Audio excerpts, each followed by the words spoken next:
তুমি অপেক্ষা করছো সঠিক সময়ের, অথচ সময় চলে যাচ্ছে। যদি আজ শুরু না করো কালকেও করবে না। এই গল্পটা তোমার জীবনে ছায়া হতে পারে। একজন ছেলের গল্প বলি, নাম তার রিফাত, বয়স 25 বছর। স্বপ্ন ছিল বড় কিছু হবে, কিন্তু স্বপ্ন দেখে দিনের পর দিন কাটিয়ে দিচ্ছিল। কাল থেকেই শুরু করব, আগামী মাসে জিমে যাব, একটু গুছিয়ে নেই, তারপর চেষ্টা, এইসব বলে নিজেকে প্রতিদিন ঠকাচ্ছিল।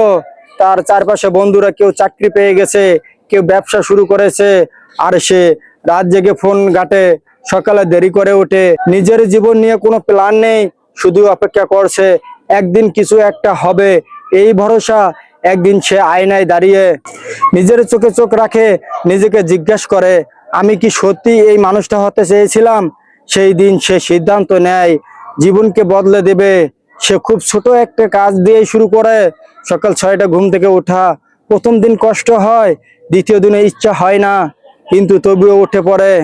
এক সপ্তাহ পরে একটা নোটবুক নিয়ে নিজের জন্য প্ল্যান লেখে, কি হতে চায়, কিভাবে শুরু করব।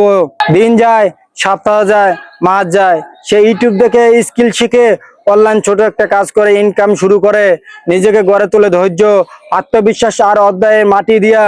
3 বছর পর সেই ছেলে এখন মোটিভেশনাল স্পিকার। সে এখন নিজেকে নিয়ে গর্ব করে, কারণ সে শুরু করেছিল, থেমে থাকেনি। তুমি কি করছো এখন? সময় নষ্ট, স্ক্রল করছো, অন্যের জীবন দেখে আফসোস করছো?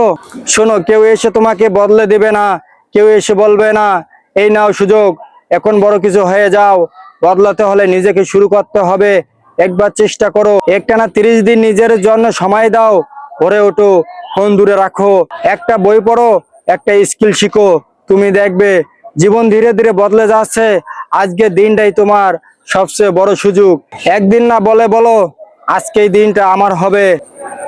আর মনে রেখো, যে নিজেকে বদলাতে পারে সেই পুরো পৃথিবীকে বদলে দিতে পারে। গল্পটি কেমন লাগলো? লাইক দাও, হ্যাঁ, সাবস্ক্রাইব করে পাশে থাকবেন।